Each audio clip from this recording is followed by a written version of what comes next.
Julius Caesar wrote about this man that his glory was more worthy than the glory of commander, because one who had expanded and enhanced the limits of Roman spirit was more preferable than those who had extended the boundaries of the Roman state. This praise was addressed to the brilliant Roman orator, politician, philosopher, and writer, Marcus Tullius Cicero. Marcus Tullius was born in 106 BC in the provincial town Arpinum. His father was a landowner, a well-off and simple man. Quite early from his childhood, Marcus was brilliant in his studies. He distinguished from his friends at school by his quick-wittedness to such an extent that the parents of his friends went to the school to look at this little miracle. When Marcus Tullius was 16 years old, he moved to the metropolis with the aim to get adequate education. The boy diligently studied Roman law and philosophy. He was especially successful in art of dispute and persuasion while studying oratory under jurist Quintus Mucius Scaevola. However, to be a famous politician with good career, he had to lay before the court as advocate or accuser in some major cases.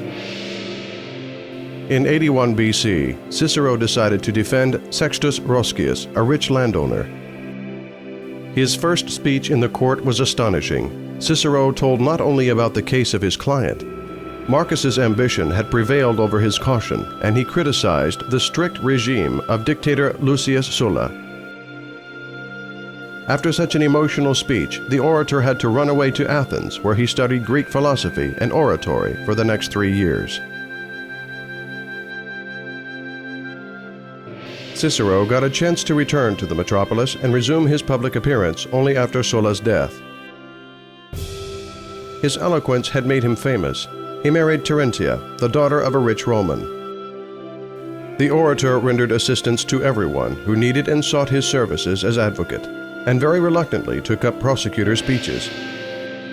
Cicero gained reputation of the greatest orator of his time who could, by power of word, convince any audience. Cicero managed to make his brilliant political career take off.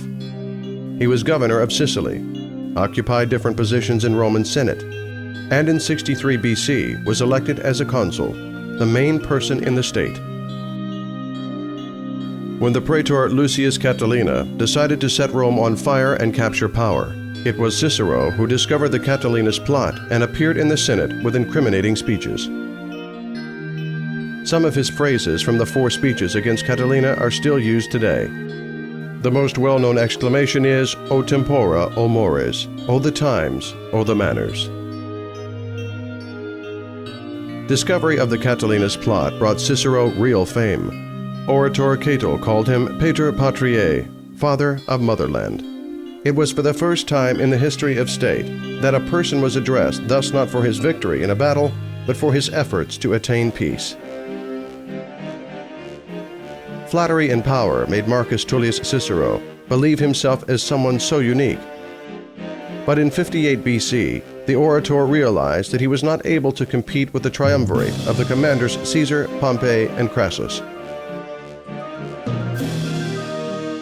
Cicero was reminded of putting Catilina to death without trial when he had been a consul. Once again, the well-being of Cicero was under the threat of court, which was followed by his exile from Rome. Cicero tried to get support from Senate. Craped, he begged common people to defend him, but it was all in vain. This time, the great orator, who had appeared in public as advocate and prosecutor a number of times, did not dare to appear as defendant and opted for voluntary exile. Cicero was graciously allowed to return after 1.5 years. He told that it seemed to him that he not only had come back from exile, but ascended to the sky as well. Being in his 50s, Cicero preferred literature to politics.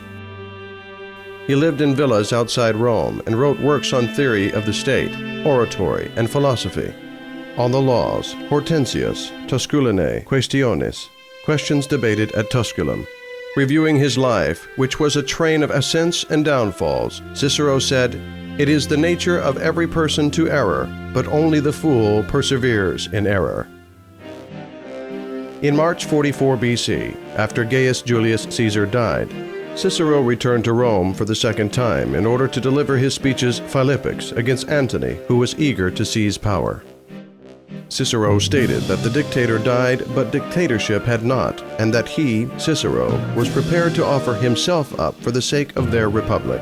He believed that he was expected to save the state once more. But this time, his speeches did not have as significant impact on political situation as before.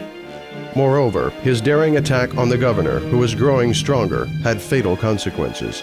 Cicero was among the proscribed, and he was threatened with death. Trying to save himself, 63-year-old Cicero escaped to his villa in Cayet, but the killer sent by Antony caught him. On December 7, 43 BC, the head of Cicero was exhibited at Forum in Rome, near the rostrum, at which he many times had stood and delivered his famous speeches. A number of Cicero's court speeches and letters, as well as his treatises on rhetoric, politics, and philosophy, have reached us. Many generations of jurists of the past as well as the present studied and still study works of the genius Roman orator of the 1st century BC, who stated, "Nascuntur poetae, fiunt oratores." Poets are born, orators are made.